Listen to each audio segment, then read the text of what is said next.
मिश्रा जी हमारे साथ आ गई हैं, पूर्व सपा नेता रोली मिश्रा जी, स्वागत है आपका। रोली मिश्रा जी, ये राम अवतार सैनी जी है, विधायक है समाजवादी पार्टी के, उनकी बातों को आपने सुना, राजनीति चमका रही है आप लोग।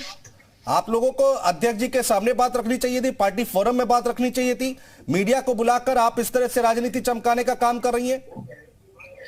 16 वर्ष के राजनीतिक लंबे करियर के बाद जिस महिला ने अपनी पार्टी को सदैव मां और अपने परिवार का हिस्सा माना, उस पार्टी में राजनीति चमकाना, प्रभु श्री राम के विरोध पर, श्री रामचरितमानस के विरोध पर बोलना राजनीति चमकाना नहीं होता। प्रभु सैनी साहब को सद्बुद्धि दे, पहली चीज। दूसरी बात मैं आपको ये बता देना चाहती हूँ कि पार्टी पटल पर ये बात रखी गई थी। हाँ। जब मीडिया सेल ने महिलाओं से अभद्रताएं की थी, गंदी गाली गलौज की थी, तब भी पार्टी पटल पर रोली तिवारी मिश्रा ने ये बात रखी थी, राष्ट्रीय अध्यक्ष जी को रखी थी। जब भी पार्टी में कोई गलत बात होती थी, धर्म विरोधी बात होती थी, सनातन धर्म विरोधी बात होती थी, राष्ट्रीय अध्यक्ष जी से मेरा संवाद, कम्युनिकेशन गैप नहीं है, हाँ। संवादहीनता नहीं है। मैं पार्टी के सभी दलों से, शायद सैनी साहब उतनी बात नहीं कर पाते होंगे, आदरणीय शिवपाल चाचा, रामगोपाल चाचा, नेताजी से भी, मेरी सभी से मेरा कम्युनिकेशन था, मैं अपनी बात रखती थी। और हमारी पार्टी का ये बहुत सुंदर स्वरूप था कि लोकतंत्र जीवित था और हम लोग आंतरिक लोकतंत्र के तहत अपनी बात रखते थे। हमने आंतरिक लोकतंत्र के तहत अपनी बात रखी, हमारी बात को सुना भी गया। हाँ। लेकिन कुछ समय के बाद हमने देखा कि रामचरितमानस को लेकर के स्वामी प्रसाद मौर्य बहुत जोर से एकदम से उन्होंने विस्तार कर दिया, वो एकदम से उग्र हो गए, उन्होंने इसको बैन करने की मांग तक कर डाली। उन्होंने कहा ऐसे धर्म का सत्यानाश हो, ये उनके शब्द हैं कि सनातन धर्म का सत्यानाश करते क्योंकि वो बौद्ध धर्म को मानने वाले हैं। मैंने फिर पार्टी पटल पर ये बात रखी, लेकिन जिस दिन स्वामी प्रसाद मौर्य ने श्री रामचरितमानस की प्रतियां जलाई, उस दिन मैंने ट्विटर पर ट्वीट करके इसका विरोध किया, क्योंकि स्वामी प्रसाद मौर्य के लिए ये बात लागू नहीं होती है। जो नियम हम लोगों के लिए लागू होता है, उनकी समाजवादी पार्टी में राजनीतिक आयु 1 वर्ष है, मेरी 16 वर्ष है, तो क्या उन पर ये नियम लागू नहीं होता है कि कोई भी बात कहनी है तो वो पार्टी पटल पर कहें, कोई भी बात कहनी है तो वो आकर के पार्टी के राष्ट्रीय अध्यक्ष जी से कहें। राष्ट्रीय अध्यक्ष जी का दायित्व था हम लोगों को बुला लेते, हमारी बात करते। हाँ, लेकिन हाँ। इतने अलोकतांत्रिक तरीके से हमारा निष्कासन हुआ, ना तो कोई पार्टी का लेटर हेड, किसी तरह की कोई नोटिस नहीं दिया गया आप लोग को, पहले कोई चेतावनी जारी नहीं की गई, कोई नोटिस नहीं, कोई बात नहीं, कोई बातचीत नहीं, कोई चेतावनी नहीं, कोई कारण बताओ नोटिस नहीं। और सबसे बड़ी बात, इतनी बड़ी पार्टी है, राष्ट्रीय पार्टी है, आदरणीय अखिलेश यादव जी भविष्य के होने वाले प्रधानमंत्री के रूप में हम लोग उनको देखते थे। इस पार्टी में कोई लेटर हेड नहीं, 2 पार्टी की महिला में क्या हो रहा है?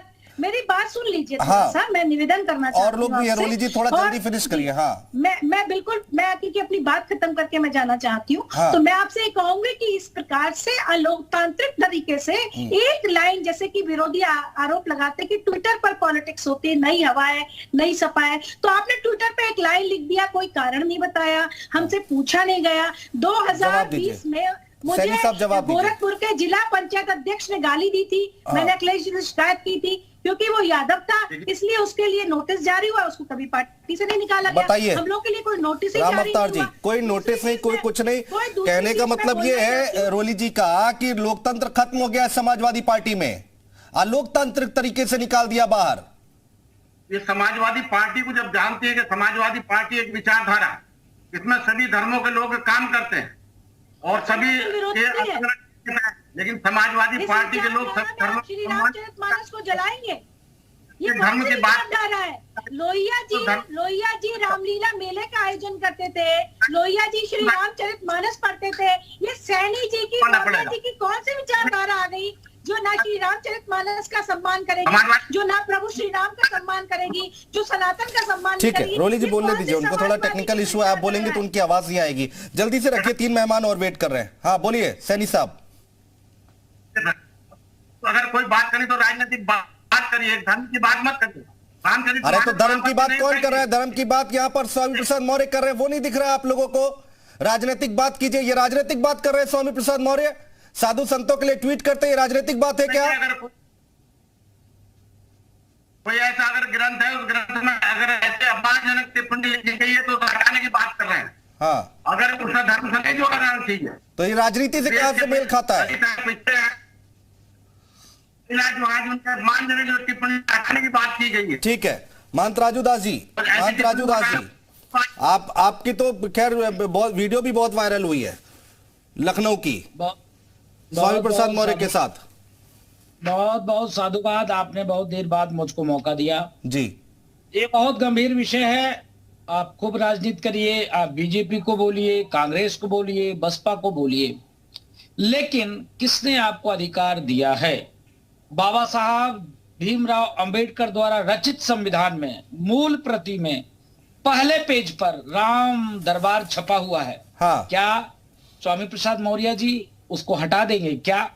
क्या जब माननीय स्वामी प्रसाद मौर्य जी बीएसपी के वरिष्ठ नेता थे, बीएसपी की सरकार थी, तो क्या उस समय में रामचरितमानस को उन्होंने प्रतिबंध कर दिया था? क्या बीएसपी कार्यालय के बाहर उन्होंने बड़े बड़े पोस्टर लगवाए थे? क्या जब भारतीय जनता पार्टी में मलाई खा रहे थे, मंत्री बने हुए थे, आनंद ले रहे थे, तब बीजेपी कार्यालय के बाहर क्या उन्होंने पोस्टर लगाया था? क्या रामचरितमानस की बैन करने की बात की थी? क्या कौन से ऐसी नौबत आ गई कि सपा सरकार के जाते माननीय अखिलेश यादव जी मुख्यमंत्री पद से हटते, स्वामी प्रसाद मौर्य जी उनके साथ होते हैं, और एक तरफ तो समाजवादी पार्टी के नेता कहते हैं हम किसी भी धर्म का अपमान नहीं करते। बताइए राम अवतार सैनी जी, जवाब दीजिए, दूसरी बात, महंत जी का जवाब दीजिए। बीजेपी में थे तब याद नहीं आई क्या? बीएसपी में थे तब याद नहीं आई क्या? कह रहे मलाई खा रहे थे उस समय।